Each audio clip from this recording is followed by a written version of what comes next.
Call this meeting to order. Pledge allegiance, led by Ryan Crush, the great bear hunter. Pledge allegiance to the flag of the United States of America and to the republic for which it stands, one nation, under God, indivisible, with liberty and justice for all.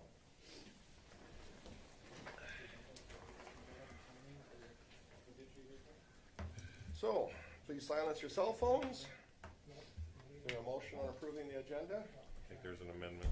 Oh, We have, Mr. Chair, we have one addition. It would be to add to the consent agenda appointment of David Anderson to the HRA for another term. okay. Move the agenda as amended. Second. Motion and second. Discussion. All in favor say aye. Aye. Opposed? Passes. Now, the public appearances. Anyone want to make public appearances? Come on up.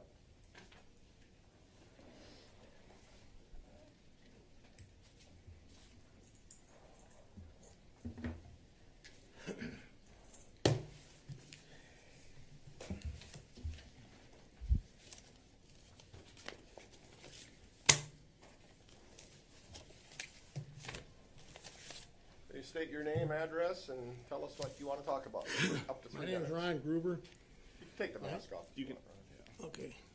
My name is Ron Gruber. I live on Nicollet County Road 21, east of Highway 1415. I've been to Environmental Services many times. Every time my road is getting washed out. Ron, you're supposed to give your address. Oh, And actually, I think you live west of 60918 County Road 21. for the record. Okay, that's fine. But actually, I think you're west of 14. Pardon me? You're west of 14. Yes, yes. West of Highway 1415. And I guess I've been here before because of all the traffic, because of the new bridge going into New Ulm, but that's not the problem. I've lived there since 1969. I built my house. And I've done everything that the county has asked me to do. All my buildings, 2004, I built a pole shed, and I paid, it was $300 to $500 for a special hearing, and they were all concerned about water going down. I put all my rain troughs in tile so the water goes to the ditch. Not a problem. I got rocks and stuff so it doesn't wash anything out.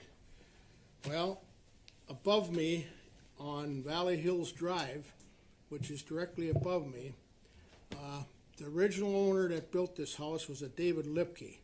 I don't know the first name. David. David, excuse me. David Weibel was his name, okay? And never had a problem when he was there. Well, he sold that house about 2-3 years ago, maybe. I don't know the first name of the guy, but the last name is Bernick, and if that tells you something. But anyway, ever since that guy moved in there, I called Environmental Services, this is 2 years ago or whenever. All of a sudden, I'm hearing chainsaws and bobcats and going on. What's not going on up there? Well, I drove up and just looked out of my pickup and looking down what's happening. They were digging out the back of their house to put a patio down there in this ravine. And ever since then, I've had nothing but problem.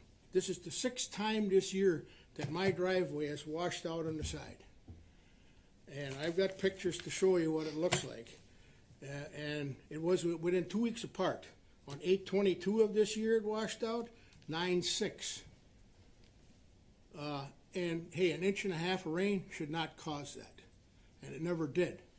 But ever since this guy bought that place up there, it's got nothing but problems. Well, I've talked to Environmental Services. They went out there and says, "Oh, there's nothing wrong." Well, there is something wrong because I've got pictures here to prove it.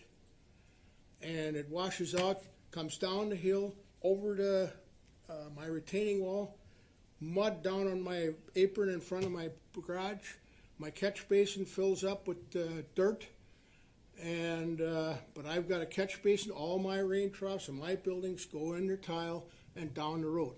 Water, but not mud and gravel. Now, every time I have to move it up, Then I was just down here 2 weeks ago, gave one of these sets of records to Environmental Service, and I also went to the real estate tax lady. Well, now they tell me I want to put a gutter in there, okay, so it doesn't take out my driveway all the time. And well, now they tell me I'm going to raise my real estate tax $300 a year because I'm putting some concrete in. I don't know what's going on. Anybody want to look at these pictures? What do we do with that, Ryan? Leave a couple here? Or? Do you mind leaving some here? I can We leave can you a get 'em copy back of to you. each one. Yeah, we can. We could either make copies, or if you want No, to leave them here. I made, especially was yesterday to get, let's see. That's something we can talk about at the workshop? We can put it on a workshop agenda. Mr. Chair, can I just ask? Yes. Is this problem originating to your north, or what direction is it coming from?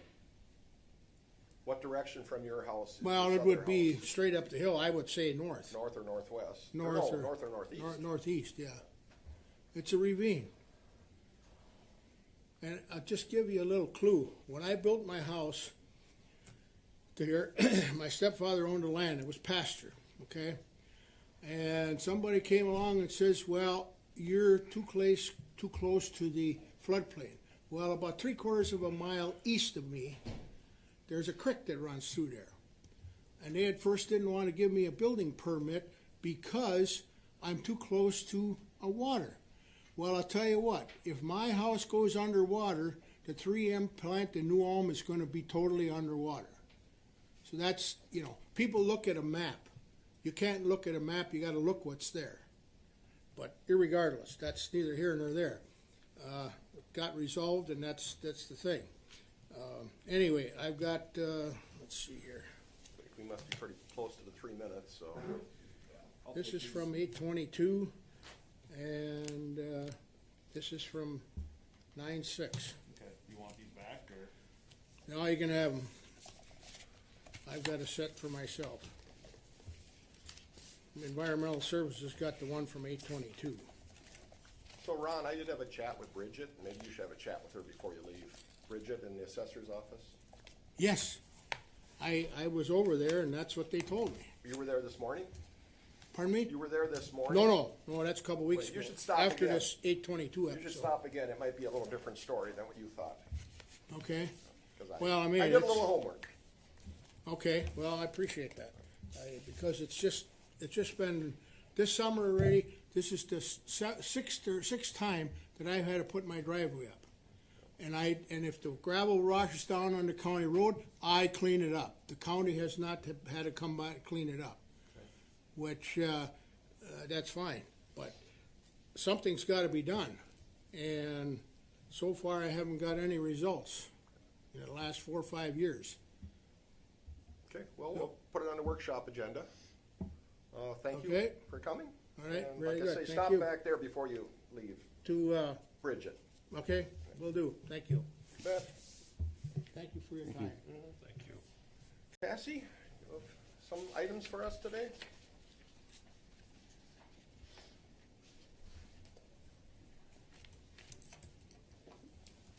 Good morning. Hi.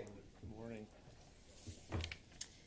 So my first item on the agenda was an update on our COVID-19 situation, specifically around 2 areas, our contact tracing as well as our CARES programs. As of yesterday, we had 457 total cases, 15 deaths and 2 current hospitalizations. No significant trends to discuss this morning. Nothing major has shifted in recent weeks. What I really wanted to start talking about this morning is contact tracing.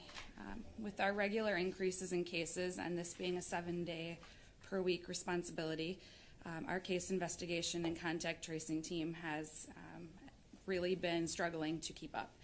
So for the month of September, we have opted out of weekend coverage, and the Minnesota Department of Health is able to cover that for the weekends just for this month. Moving ahead, we won't be able to have that choice because we will be moving into either a regional model or needing to opt out of the regional model and continue contact tracing on our own. So the major discussion for us will be deciding which of those options we would like to take. Once a regional model goes into effect, this will be run by a private sector with additional employees added. So what we would be doing is opting into the regional model, providing case investigation and contact tracing throughout the region on the days that we are assigned. We would have priority for our cases on the days we are assigned.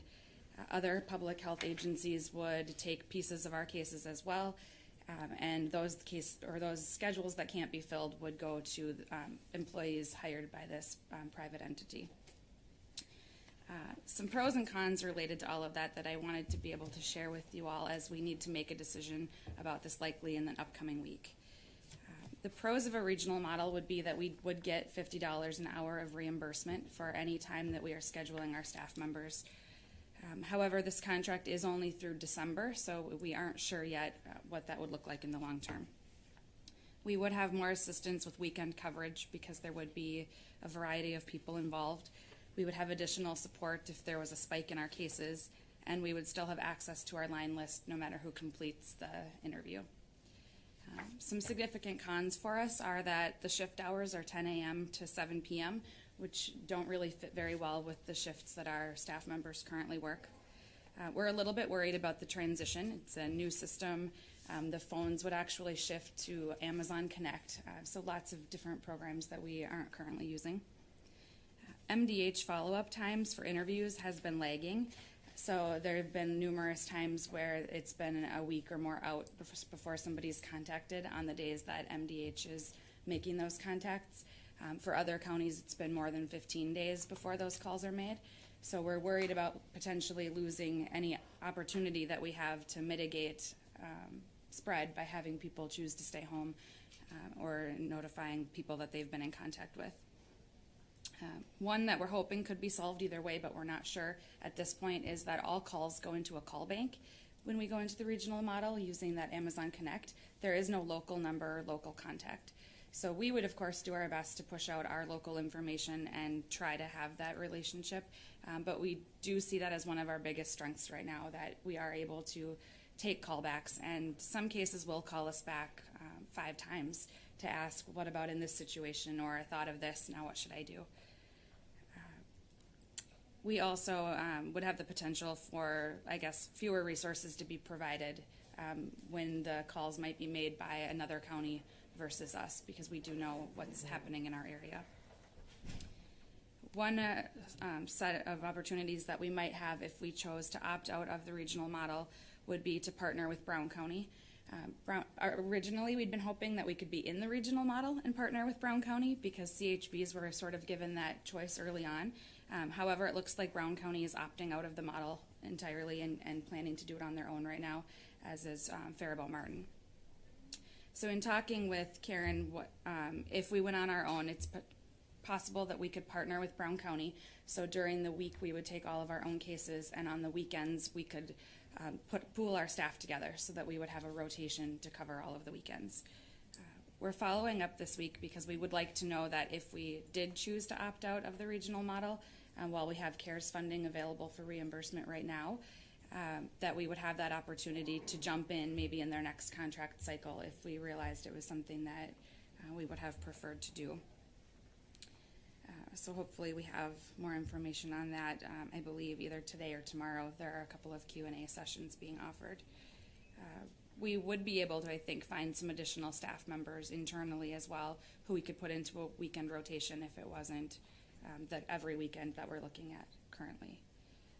So I wanted to put that out there. I think the more that we've talked with Brown County about the potential of partnering, I think the more our team is leaning towards wanting to partner with Brown County and opt out of the regional model. I think the biggest concern with that is, of course, we would be declining that $50 per hour reimbursement that goes along with it. But I think we would be increasing our ability to continue mitigating spread. So any questions or opinions that to be shared on that? if we went with Brown County, we could still get some CARES money for the couple months. So we can use CARES money till December 1st. Right. The piece with opting out is the $50 would be available December 1st for us to use if we were in the regional model. With Brown County, it would not be, correct? The contracts end though December 1st Oh. as well, or through For the into private December for provider. the. So we're not sure if they were We don't know leveraging what it CARES will look like dollars. after December. Yeah, that's what we don't know.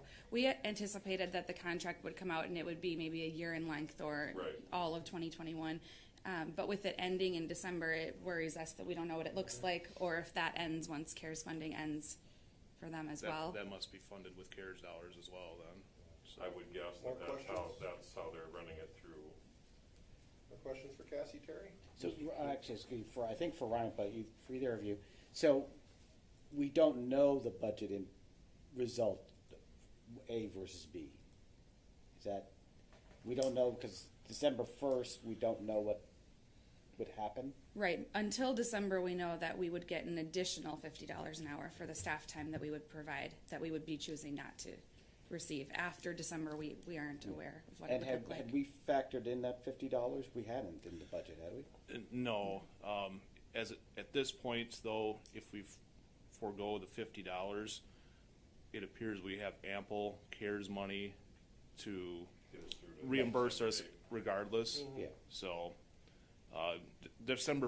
we're covered till December 1st either way, basically. If I may, Well, Jack had a question. I'm sorry, go ahead, Jack. Jack, you had a question?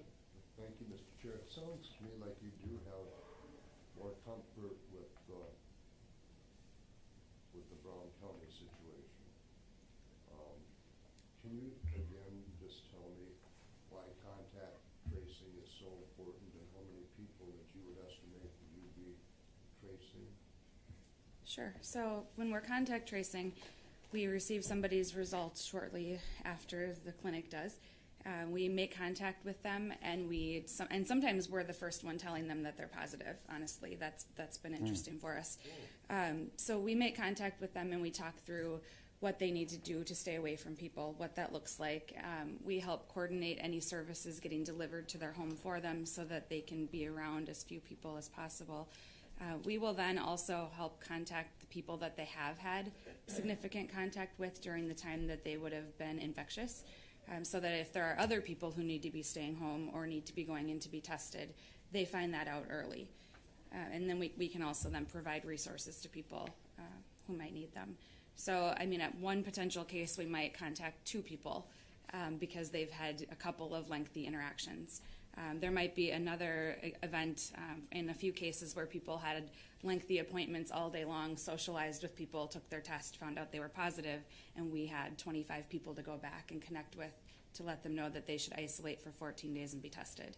So it really varies by the day, but when we have cases jump up maybe 12 on our record day, that's a lot of circles of people to contact, and a lot of people who, if they chose to follow the guidance, wouldn't spread it to other people within our county. And if I can just continue Sure. on to that point, the clinic isn't letting those people know about who to contact trace. That's the county. Correct.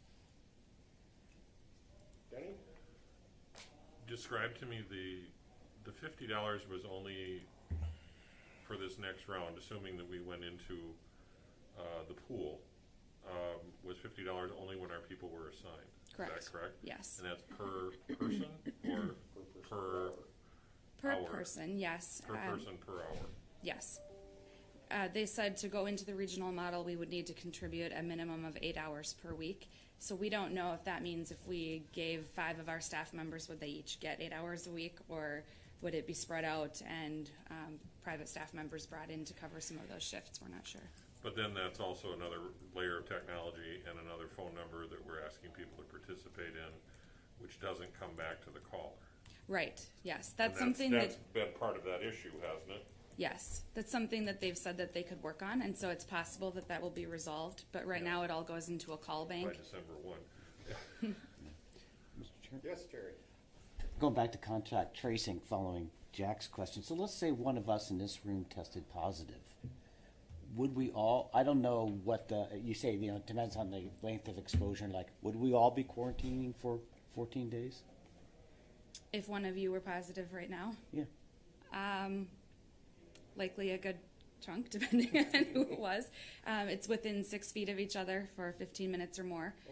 So if, Okay. I mean, it would, there's also what we would call cumulative exposure. So if we're all in the space and there's not a lot of ventilation for a long time, even if it doesn't necessarily meet the standard, we would encourage somebody to isolate for those 14 days just because of the probability. So we could conceivably find ourselves in a position where all of a sudden we need to do virtual meetings because of contact tracing. Okay.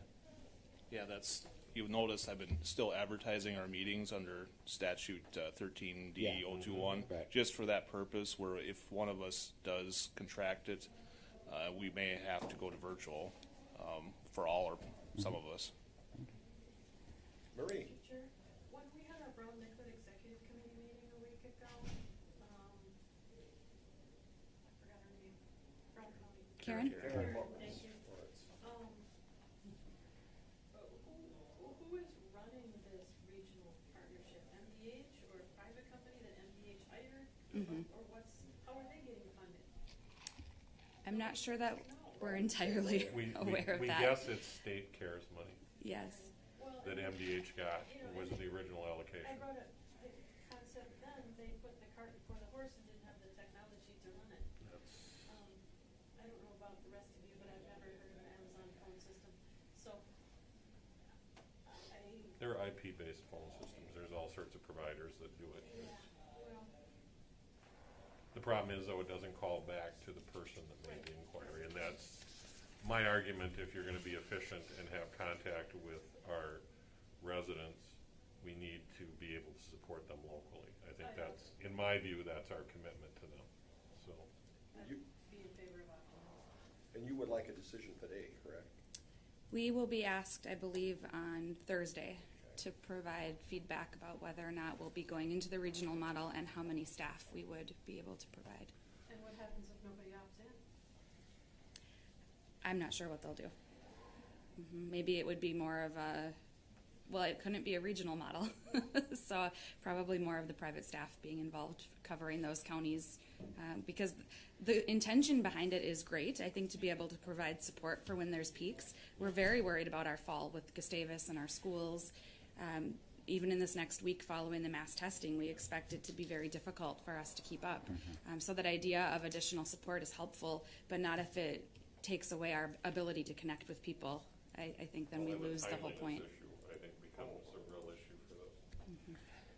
Yes. Ryan, does this require board action? Or is it just letting the board know? It could be just a consensus of the board to say, go ahead, Cassie, and don't go with the regional model. If the board wishes to make a motion to make Think it there should more be a more motion formal, to discuss it could go either way. I don't know. Maybe I'll defer to Jack, Marie. Those who've been on the board for a while, would we normally vote to approve a decision like this? Only if it was a joint powers agreement or something similar. Yeah. I think the goal of both Nicollet and Brown was to make sure that there were discussions with the board for feedback because we would be Right. declining that reimbursement. So, Yeah. when is Brown County meeting right now? I'm not sure if they're sure. doing it formally through board or not. I think our last contact with Karen was on Friday, and that was her opinion at the time. Her opinion was we should work together on the two counties. So, Mr. Chair, I guess I would just I would say, do what you think is best, because there does not appear to be a budgetary impact of significance No. to hit our ratepayers. Right. I appreciate knowing, but I don't think it's our I decision. support the concept of doing the best service for our constituency, and I think the only way we're gonna do that is have local contact and have consistency. I know it's more work for your staff, I understand that, but I think we have an obligation for the health and safety of our citizens, and I think that's what we have to do. Very well. But, Mr. Chair, the first thing she said to us was, you're struggling to keep up. And you're left with a couple of choices. Right. The choices feel like staying close to our neighbors instead of going regional, Yes. correct? And I might just add, a member of our family was close to another 22-year-old a week ago. And so he gets to quarantine sure who informed him. It might have been Blue Earth County, county where he lives. But the testing and getting the result back on his test was like 4 days. It wasn't like NFL players 15 minutes. That's an issue. That's a big issue. And I don't know that you can solve that, but someone needs to solve that, because that creates much tension in families when you hear about this person was next to that person who was next to that person. Right, when it's not a true exposure, but enough that you start to feel like people should be isolating. Actually, Jack, and I know my son and daughter-in-law had to go to Burnsville to get a one-day return. That was the closest spot they could find. And I understand that Mayo is quicker than the clinic in Mankato. That was kind of a rumor monger. There were some delays, but the Mayo labs are doing the testing from that. Well, one kid got it back in 24 hours, the other one had to wait 4 days compared to most two facilities. So. But it is real, COVID is real, and we need to put our masks on. So, Jack, do you agree with Cassie's Absolutely. recommendation? And I think you have a good partnership with Brown County, and I think you will find good ways to work that out, and I'm optimistic. And we may have to revisit all of this December 1st. It's just the reality where we are. So Correct. I think that's all of us, Marie, isn't it? All right. Thank you. Thank you. Just a couple of updates for you on the CARES funding programs that we have used so far. For that CARES Child Care Funding Program, we've had 5 applications submitted. One has been completed and approved. The others are requiring a little bit of additional information. For the CARES Crisis Funding, we have 3 pending applications. For the Health and Safety Supply Program, we have had, I believe, somewhere around 15 organizations apply.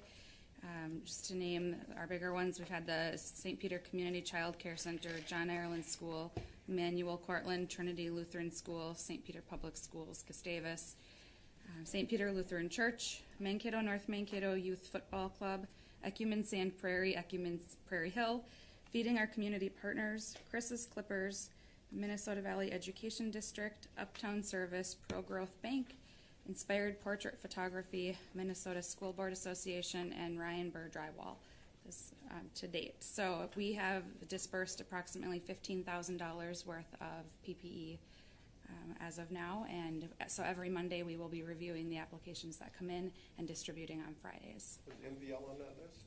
No, Is that because they're in District 88 and they work with Brown County? they have not submitted a request to us. So by being in Nicollet County, they could. We just have not received one.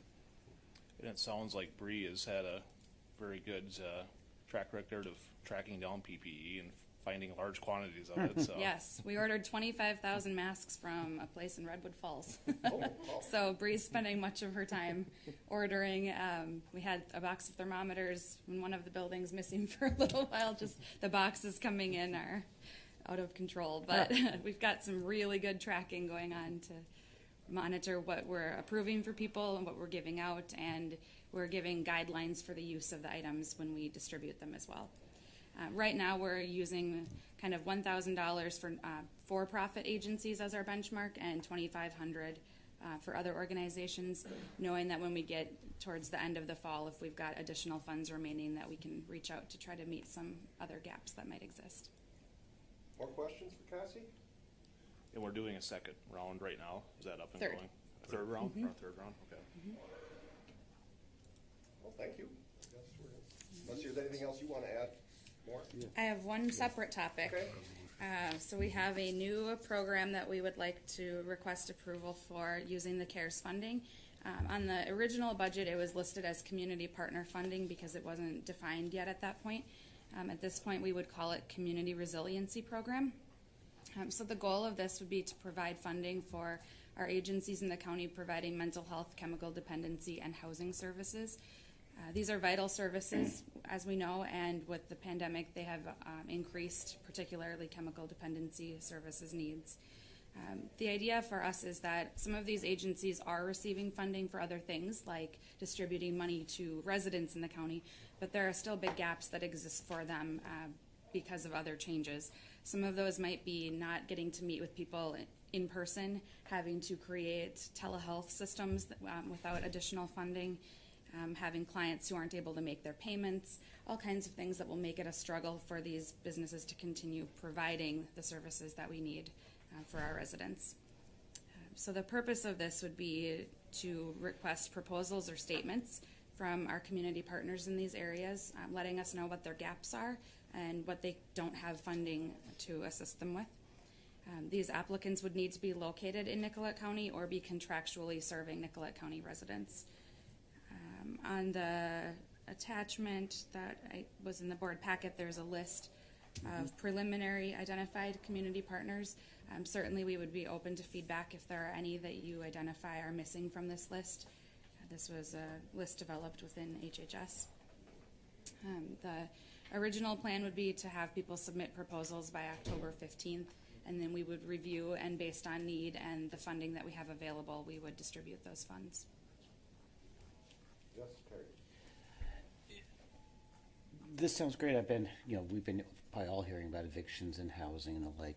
I'm trying to make sure I understand the criteria. I'm great with contractually serving Nicollet County residents. So if an entity is outside of Nicollet County and serving one of our residents, great. I'm trying to figure out the reverse. If the organization's in Nicollet County but serving someone outside of Nicollet County, they would be eligible as well, correct?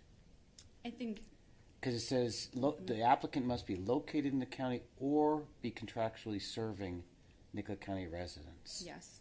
Well, certainly we could think about cleaning up that language. I'd be open to any suggestions you might have on it.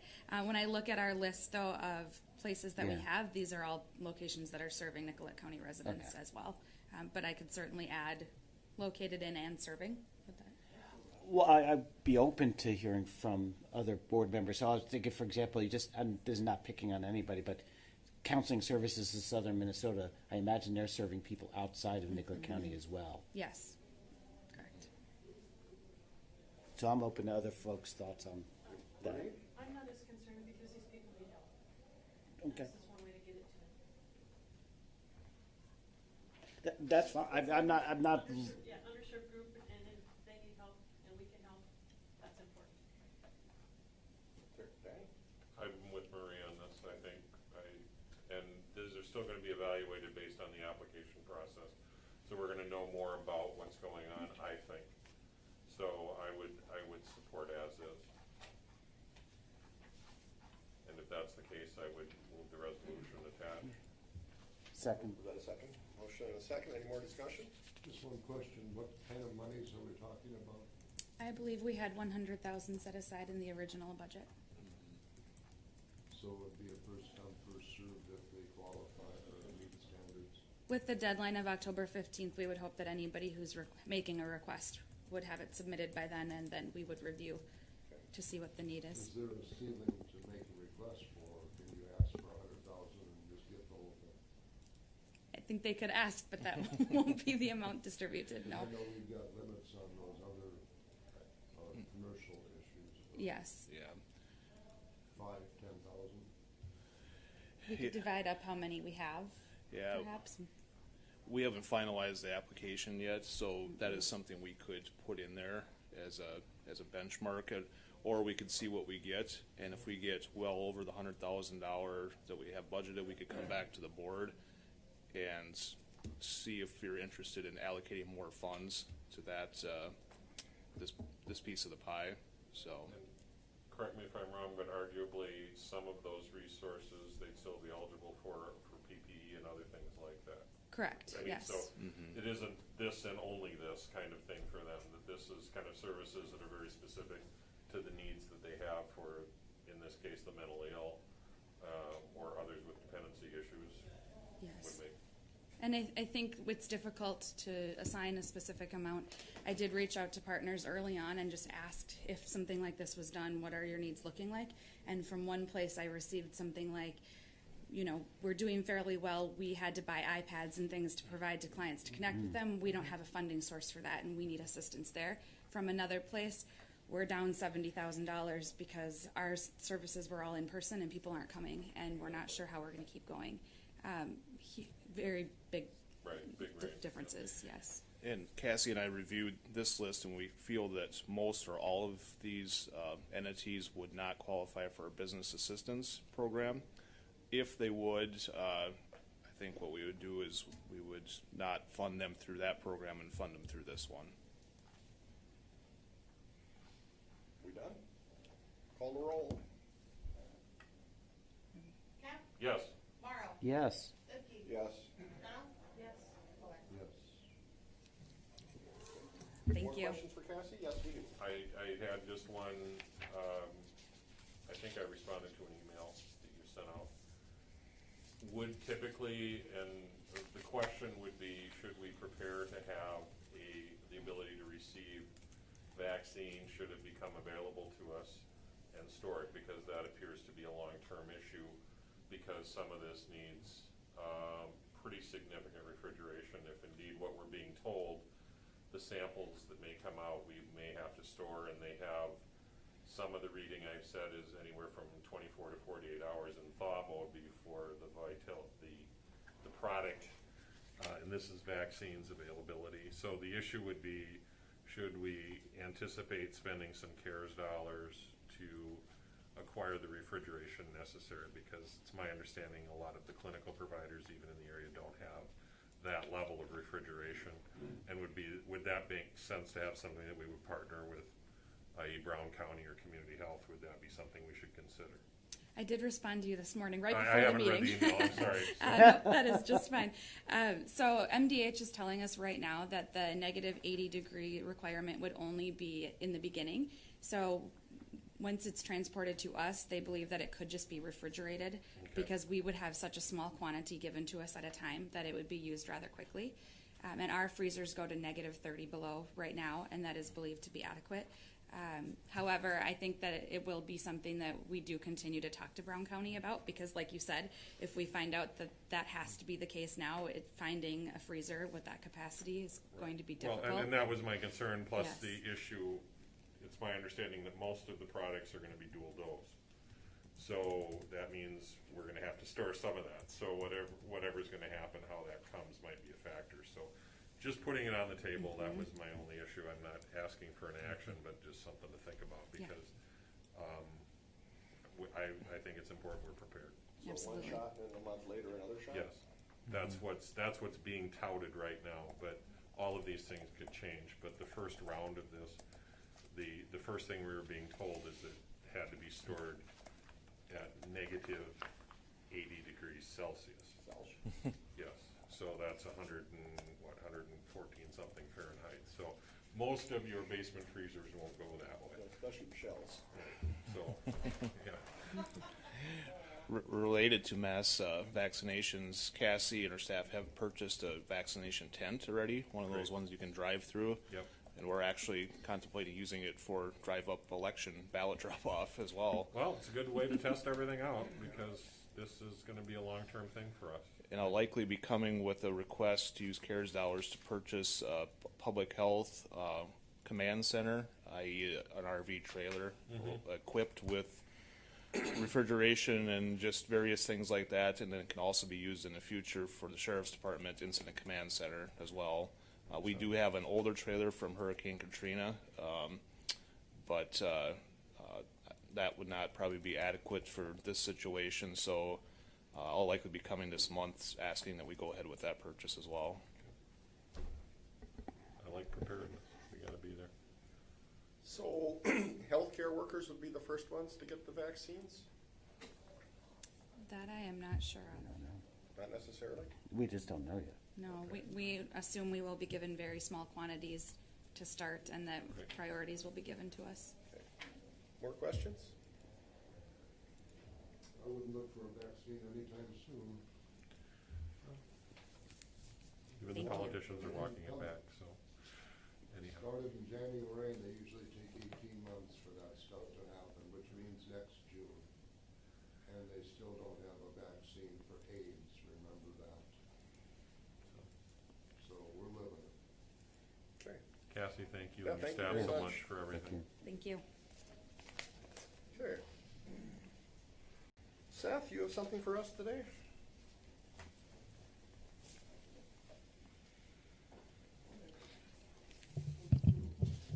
Good morning, Mr. Chair, members of the board and staff. One item for the board's consideration, and then if you guys want a project update, I'd be more than happy to do that I think we'd like one. after my item.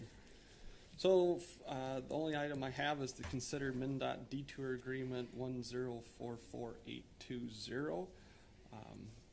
MnDOT's dealing with their own disaster projects, and as you have seen in the past, probably in the news and in the papers, there's been several slides on Trunk Highway 68. Their largest slide they had repaired, but with the heavy rains again this summer, they had additional slides on that repair work, so they have to do further repairs. And then they also have an area on 168, a downslope area in a ravine that they also have to do repairs. And to do that repair work, they're going to have to close a portion of Trunk Highway 68 and sign detour, and so they're requesting to use our County Road 37 and 24. They're estimating the length of that detour would probably be around 45 days, and they have a standard agreement and a standard way they reimburse counties and cities for detours, and based on those 45 days, the reimbursement to the county would be a little over $1,000. And so in your packet, you do have a copy of the detour agreement along with the resolution that needs to be approved, and then there's also a map showing County Roads 24 and 37. So I'd be more than happy to answer any questions on this item. Seth, do we expect all the work to be done yet this year? Yeah, they were anticipating that would be done in that time frame. Assuming that they can't get it done, I mean, God knows what kind of weather we're going to have for the next 45 days. Could this end up being a permanent detour over the winter, or don't you think that's a likelihood? I don't think that's very likely unless we have a catastrophic Well, wet I understand fall that. and I there's mean, but there's it more was- damage. It sounds like what they have to repair isn't that extensive that you Okay. couldn't deal with some weather delays during the work, but yeah. And I they think do it's all the highly siding on this unlikely. anyhow, so we really, other than the wear and tear on the road surfaces, we don't have any other incurred cost, right? No, nope. That's all I have. More questions? Move it. Second. Motion and second, discussion? All in favor, say aye. Aye. Aye. I think this is a Opposed, resolution. passes. Okay, project updates. Let's start with County Road 21 and our bridge project. The repair work to the full depth repair work to the deck has been completed. They've poured both concrete railings. They were waiting for the one railing to cure out. We're waiting for good weather to do the coloration and stain work on the abutments. Once that's complete, Mathewitz will be able to come back in, put the rest of the riprap, and do final grading work. Around the middle of September, it's anticipated that then PCI construction will be coming in to do the mill and overlay on the concrete deck.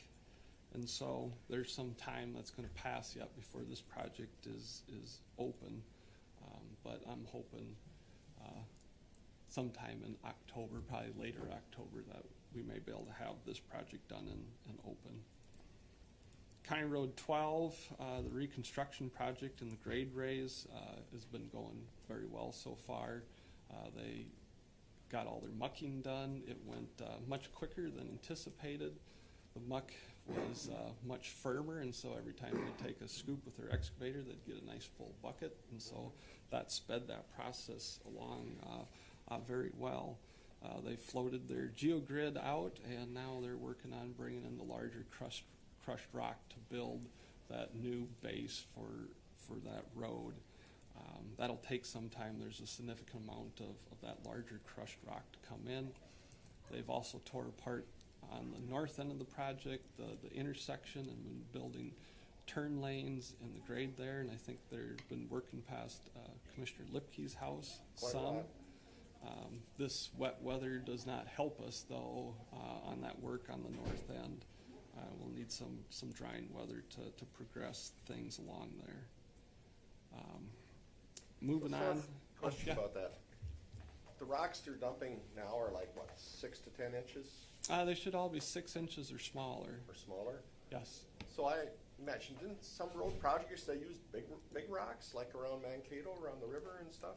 That's more on just protecting a bank. This is building Okay. a road grade, and we don't want the rocks too big, or else you end up with too many large voids Oh, okay. in the rock. And then so to go from the big rock to the smaller rock, you got to try to what we call choke down Okay. the size, and then try to fill those voids. And if you got voids that are way too big, you may end up having material that'll just continually trickle over time Okay.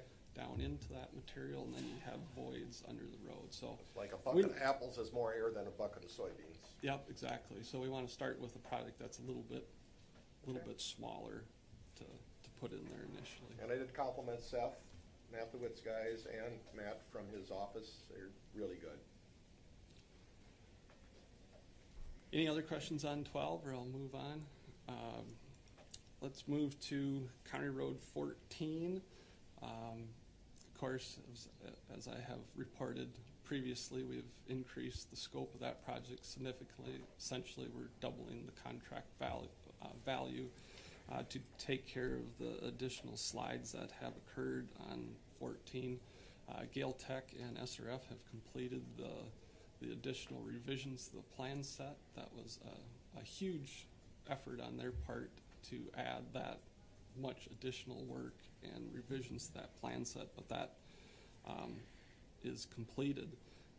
Originally, we were to start work today, but with adding all that extra work and all these revisions, Mathewitz needed some time to review that and adjust their game plan. Right now, the plan is to start construction next Monday, and so the road will be closed and they will start their excavation work. Of course, if the weather is really poor all week, that start date may change.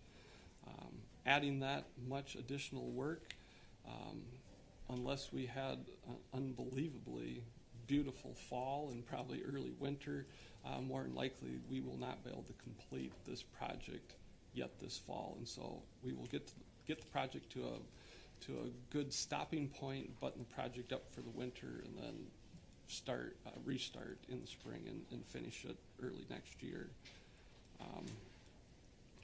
Last week I met with the State Aid Disaster Committee. I had put a request in for the committee to consider State Aid Disaster Account funding to help with this additional cost on County Road 14. We're probably looking at an additional 1.5 to maybe a little bit more than $1.5 million of extra expense on 14. The committee is going to be making a recommendation to the state aid engineer that the state aid disaster account covers our additional cost on 14. So that's very good news for us. At that same meeting, and this meeting took probably 2 hours, we talked about 14. We also talked about the slide issues on County Road 21, and very close to 14, and very good conversation there. And the committee is also going to be recommending state aid disaster account funding to help with the repairs on County Road 21. So between 14 and 21, the committee is supporting almost $4.5 million of disaster account funding to help with those two projects. This week, myself, along with members of MnDOT State Aid, are going to also be meeting with Federal Highway to talk about possible federal highway funding for 21. One condition of the State Aid Disaster Committee is that you exhaust all other avenues of revenue sources for these disaster projects, and so Federal Highway is another source that we can tap into, and so we're going to see if we can get Federal Highway funding. So if we would get that, then Federal Highway funding would supersede the use of state aid disaster account funding. So had a productive week last week and scaring up some funds to help with these disaster projects. Thank you. Any questions for Seth? You covered everything. All right. Thank you. Thank you. Thanks, Seth.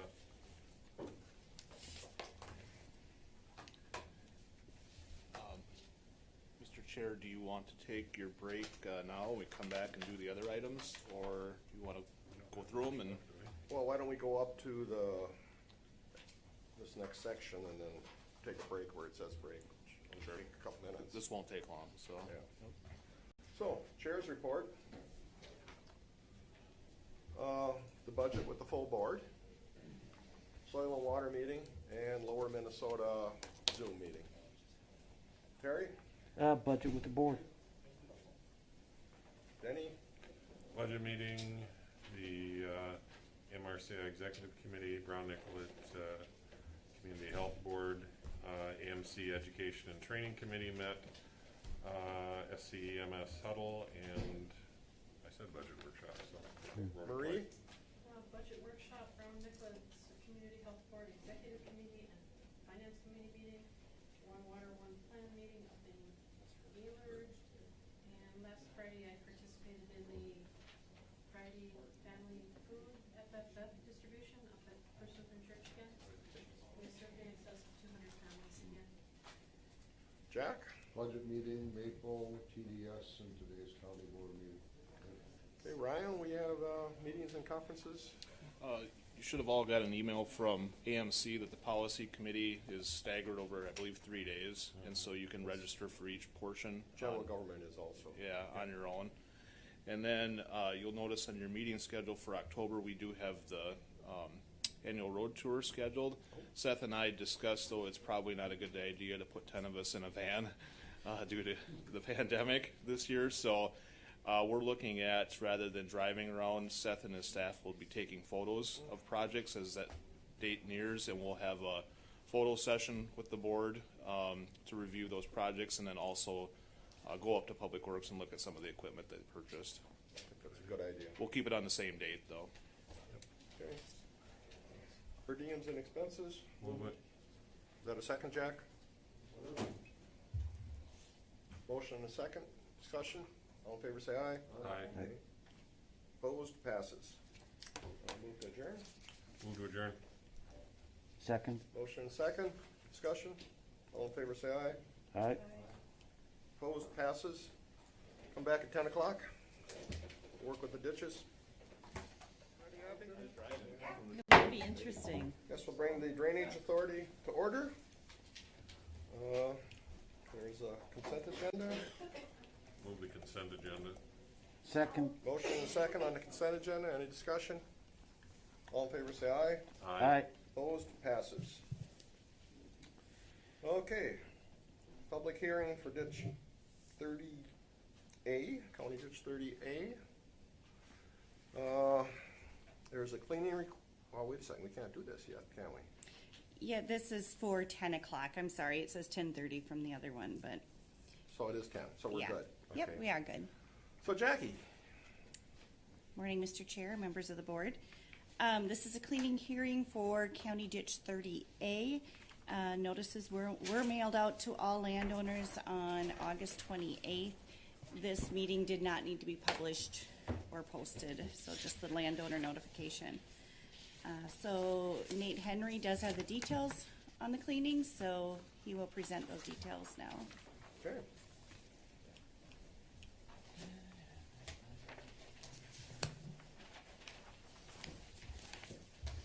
Morning. Good morning. Let me just organize my papers here.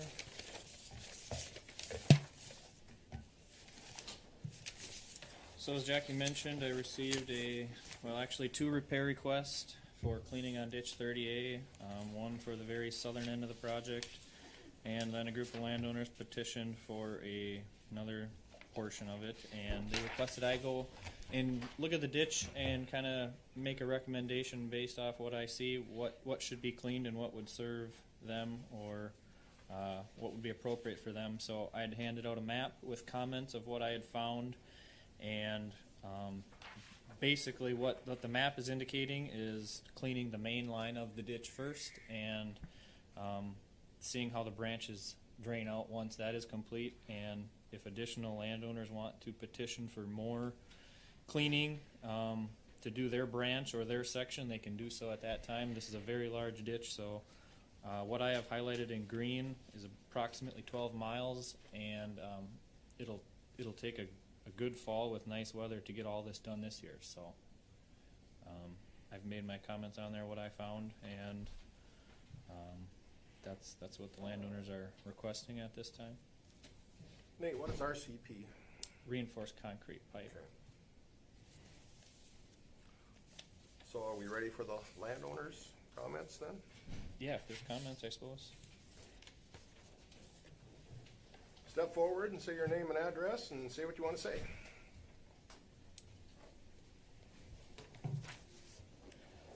My name's Wayne Jurdy. I own land in Section 30, Yeah, she wants your address. 10820 Goose Lake Parkway North, Champlin, Minnesota, 55316. I just wanted to make a comment. We and my brother Randy are not opposed to the cleaning of the ditch. However, they're looking at cleaning the whole ditch, and we had a major cleaning. Looks like in 2010 we did a fair amount of cleaning in there. What happens, or what will happen, if we clean this whole thing is we'll run a lot of dirt right down to the Minnesota River. And I know Nicollet County has participated in the some of the total studies in terms of water that runs into the Minnesota. So there are some problems with the ditch. However, we had 1 8-inch rain this year. The ditch filled up, and 2 days later it went down. So the water is running in the ditch, at least in our section, and down from our section there's some bank slides and some beaver dams. However, the water seems to run through there. So what we would like to see is selective cleaning and fixing of this ditch rather than a wholesale from start to finish in terms of cleaning of the ditch. Thank you. Anybody else?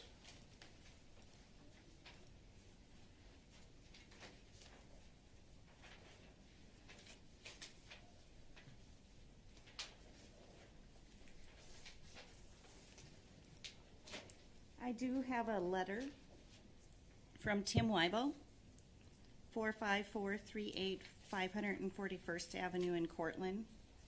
And his comments were, there's a lot of sediment that needs to be removed on County Ditch 30A. It is time to clean and other repairs that need to be done. My wife and I own a tract on County Ditch 30A. Thank you, Tim and Mary Jean Weibel. Thank you. Anyone else?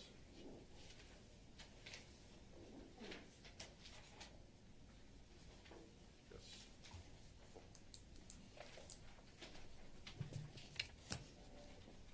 Mr. Chair, may I ask you a question? Yes. If we do what the gentleman precedingly just talked about,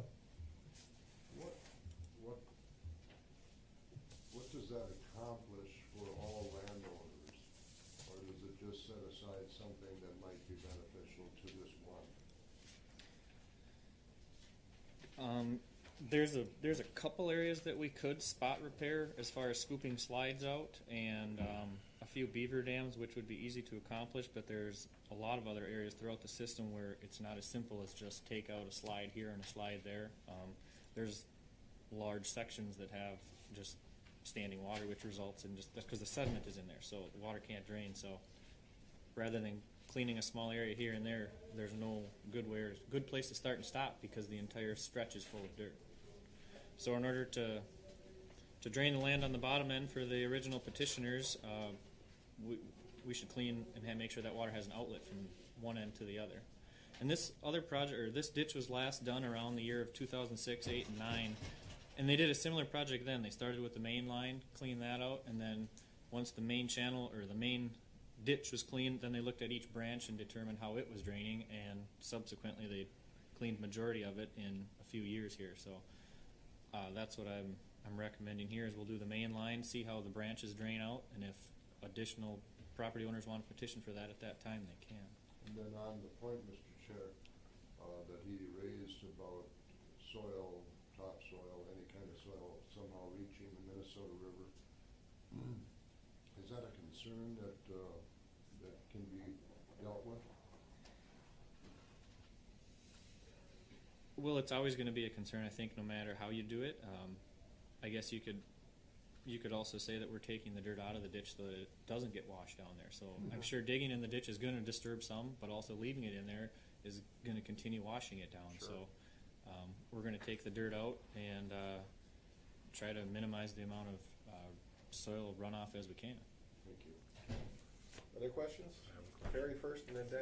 Thank you, Mr. Chair. Nate, there are a number of heights of water on this map. Was it measured all about the same time? Same day. And was it right after heavy rain? No, I believe it was last week. So no, there was. So no in some places we significant- have almost 3 feet of water. Right, and 4 feet. that just tells you that the section of ditch in between there has approximately 3 feet of dirt in it, and it could vary. Some areas you can see here have more and less, and it just depends what's going on in that specific location. But usually, measuring culvert water depths gives you a good indication of what type of dirt you got between those stretches. Sure. So if I could, I heard someone mention the 4 feet. The 4 feet's on a branch, isn't it? Right in the middle there. Yes. Would that get addressed? Yep, that's why I included that here. Okay. That one's exceptionally bad, and I spoke with that landowner in years past, and he wanted to do a project, but he never did, and now we got the opportunity, so I'm going to include it since we're coming through with the equipment. Danny? Thank You said that there was a 3-year spread. You said 2006 was the main ditch cleaning, was the last one you have record of? Yeah, yep.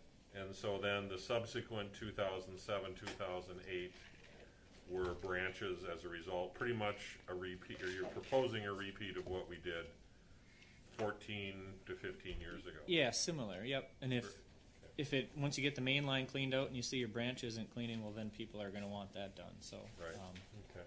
we'll see what happens next year. Maybe But those people- would be separate actions. Right. Okay, thank you. More questions?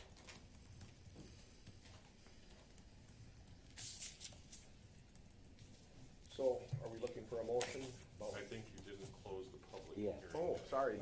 That's right. Am I right? You are correct. Okay. Anybody else want to talk before we close the public hearing?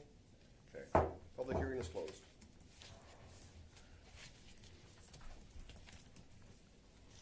Okay, Mr. Chair, could Nate make his recommendation on this 30A? certainly. My recommendation would be that you approve the ditch cleanout as proposed on the map that was provided before the meeting.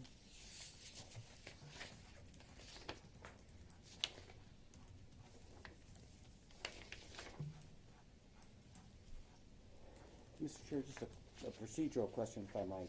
So we have 2 pages of, I think, petition or repair requests. One's dated the 13th, and one's dated the 10th. It's for the same project, just different people. Yeah, I like to do that because one group of landowners petitions for one area and another group might petition for another area, so it doesn't confuse who's supporting what project or who's, So we have at least 7 people who are petitioning to right. do it. Yep. So where does this water flow, Nate, when it's all done? This flows into JD 1A, which is essentially Rush River. Okay, Mr. Chair? yes. Nate, on the repair request 810, there's a reference to CD 30A and 19. Are we all just in 30? We're only talking about cleaning 30A. Correct? Yeah, we're only doing ditch 30A. The landowner was confused on the map. It shows branch 19. So they just wanted to make sure Okay. we did that branch. Thank you.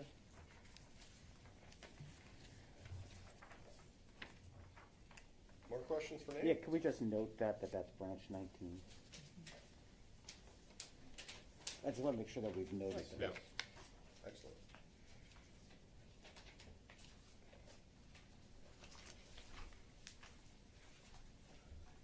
Madam County Attorney, procedurally, do we address these separately?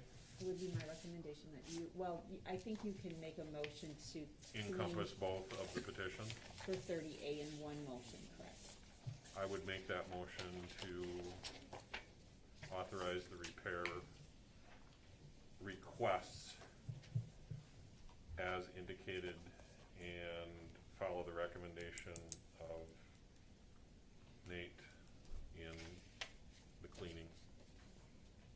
I should say the repair. I guess technically it's repair. Is there a second? I'll second that. Motion and a second. Any other discussion? Could I have just ask Yeah. Marie a question? Where, because you sit on that Rush River group, don't you? Any ongoing issues there? Do we have further downstream issues with that, or? Not at this point, because that's all gonna get worked into that one water, one plan. That's why I was wondering, so, okay. There'll be additional monitoring Right. once that happens. So the whole issue of, and I heard the question of the sediment, but theoretically, this is to improve the flow and minimize the sediment in the long haul, right? Mhm. Thank you. Any other discussion? All in favor, say aye. Aye. Aye. Opposed? Passes. We are done with 30A.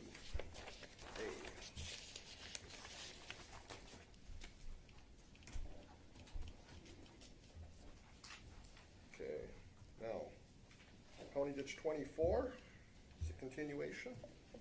Yep, so I'll kind of recap what was decided at the last meeting and what I have done here. When we continued that hearing, I was supposed to go get 3 options, one for cleaning the entire ditch, one for cleaning a portion of it, and one for repairing a couple ditch bank slides. Come back with a price for each. I've spent some time out there inspecting the ditch and also doing some survey work with the engineering GPS equipment to find out water levels and dirt levels throughout the system. And I've also provided a map with comments on that, and you can see that. So the first option for cleaning the entire system is approximately $43,000. Option number 2 for cleaning the smaller section to the petitioner's outlet. That's $25,000 approximately. And I was also to look into a cost for repairing the ditch crossing to the west of the Lance building site, and that estimate is approximately $6,000. I wasn't able to put together an estimate for removing only the slides and repairing the crossing because after surveying the ditch and we took elevation readings of these slides, there was no evident location where the slide ended and the regular ditch started. So in order to come up with an estimate, I need to know what's the distance we're going to clean out, or how big is the slide. And there's no easy way to pick here it starts and here it stops, because the survey revealed there's a pretty steady amount from 1 to 3 feet of dirt from the end of the ditch to the top of the ditch. So it's really impossible to put together a price on just scooping out a few slides when essentially the slide goes on the whole length of the ditch. So the 2 real options we have is option 1 and option 2, cleaning the whole ditch and a portion of it. And a couple other things to keep in mind through this one, because I know there's some larger widths of CRP, would be if the CRP is damaged, there could be additional cost to reseed it and repair it.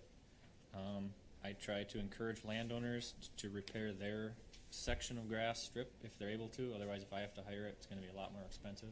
Some people are able to, some don't have the equipment. And there's a few areas in this ditch that have trees growing in them, which, if approved to clean the ditch, we'd cut them off and remove them, and landowner could burn them or bury them or dispose of them how they want. So that's my update on ditch 24, and I think Jackie might have an email or a letter to read that she was provided for that as well. I just have a question for clarity for myself first. The option 1 and option 2, both of them included the crossing repair or not? Yes. Okay.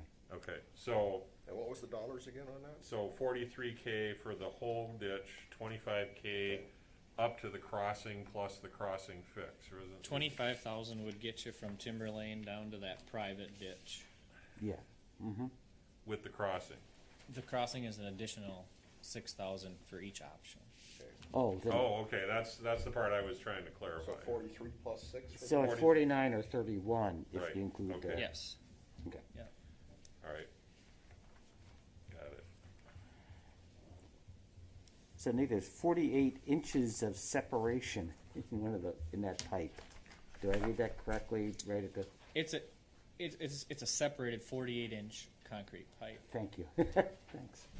There's 2 other crossings further downstream in section 15 that are separated, but I don't think they're being used by farm equipment, and they're not in near the condition of this one. So This one's getting all the load of it. well, this one's really deteriorating. Okay. And that crossing is the crossing you showed me. Yep. More questions for Nate before we open public? Yes, public comment? Anyone want to comment on this? Yes, come on up. Name, address, and concern.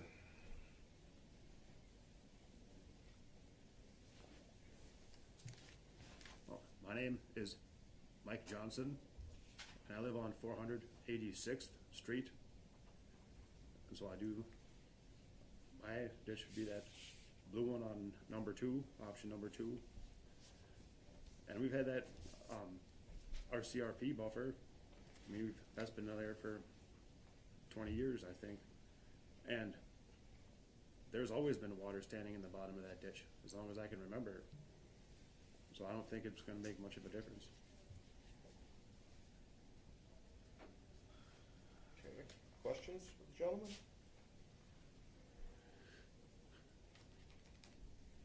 Anybody?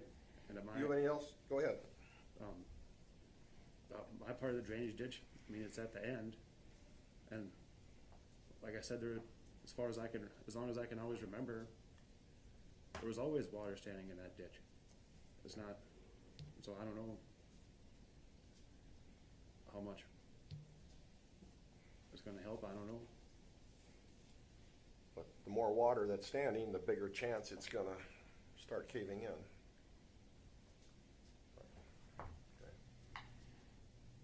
Mr. Chair, we'll Yeah. probably ask Nate a couple questions Yes, after the yes. public hearing part. Yeah.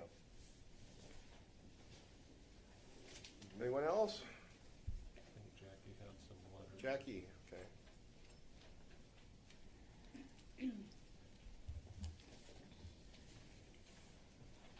I received an email comment from Steve Michaels, and his address is 39857 506th Street, North Mankato.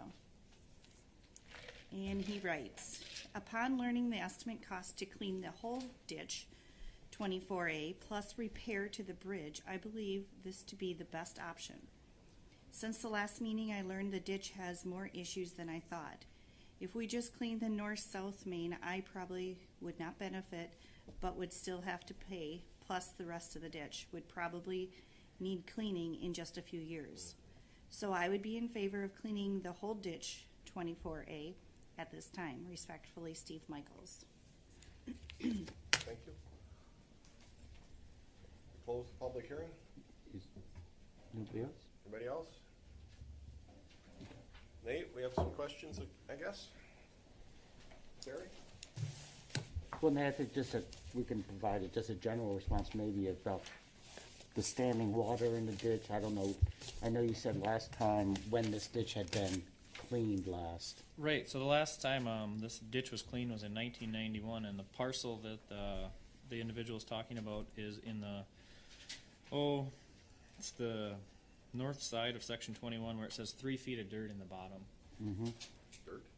Yeah, I was able to walk down in the bottom of the ditch and take a survey rod and stand on dry ground and shove it through to the bottom, and there's 3 feet of dirt in there. So it's no surprise there's standing water there. I'd expect it. So. And by dirt, you mean silt. Silt, yeah. Okay. So I think, my opinion is the gentleman is probably right, that if we do this twice, it's gonna cost a lot more money than if we do it once.